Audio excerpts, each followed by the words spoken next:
Katalambano. Ce mot grec regorge d'une révélation puissante. Lorsque Dieu donne, il faut aller saisir, il faut aller chercher ce que Dieu nous a donné. Dieu ne fera pas tout, bien-aimé. Dans la dualité entre l'homme et Dieu, l'homme a son action et Dieu a son action. Katanambalo. Voici ce mot grec qui est très important. Et dans ce passage en Jean chapitre 1, verset 5. La lumière, lui, dans les ténèbres, et les ténèbres ne l'ont point reçu comme Katalambalo. La lumière est arrivée, la solution est arrivée dans les moments les plus difficiles, dans les problèmes. Mais les hommes n'ont pas su recevoir la solution. Jésus entre à Jérusalem sur le dos d'un âne. Et voici, alors que plusieurs acclamaient, d'autres ont commencé à se plaindre. Et Jésus, qui va s'arrêter devant la porte de la ville, qui va dire: malheur à Jérusalem qui n'a pas su recevoir le jour de sa visitation. Katalambano. Katalambano, bien-aimé. Katalambano, les opportunités que Dieu te donne. Dieu donne, mais l'homme ne sait pas saisir. Et voici ce qui nous fait obstacle à plusieurs reprises. Lorsqu'Abraham était assis sous sa tente, il a vu 3 hommes qui passaient. Il a discerné que ces hommes ne passaient pas d'une façon ordinaire. Et il les a reçus.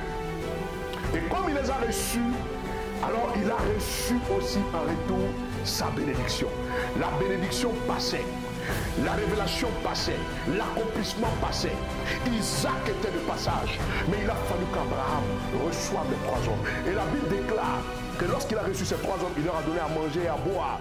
Juste après cela, un des hommes va dire: où est ta femme? L'année prochaine à cette date, elle enfantera. Et quand il a donné cette prophétie, sur le champ même, Sarah a commencé à rire parce qu'elle ne croyait pas.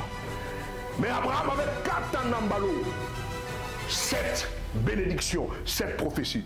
Et les hommes qui ont été reçus par Abraham étaient au nombre de 3. Mais après la parole, ils étaient au nombre de 2 à continuer chez l'autre. Ce qui veut dire qu'une personne était restée.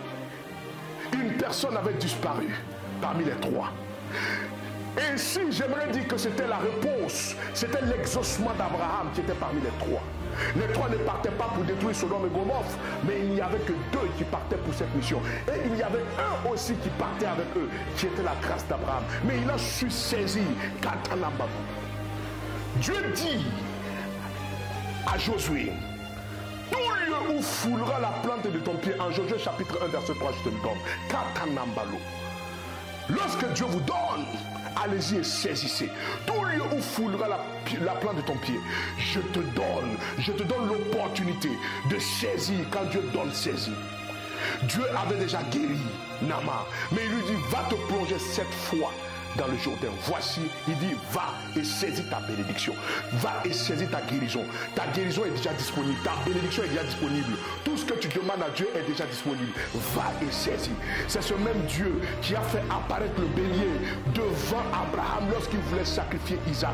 Et la Bible dit que Isaac tendit sa main et le saisit. C'est ce même Dieu qui a fait apparaître le fer de la hache sur les eaux.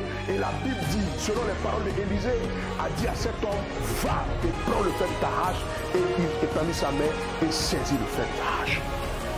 Bien-aimé, ne murmure plus, va et saisis car Dieu t'a déjà donné. Katanambalo.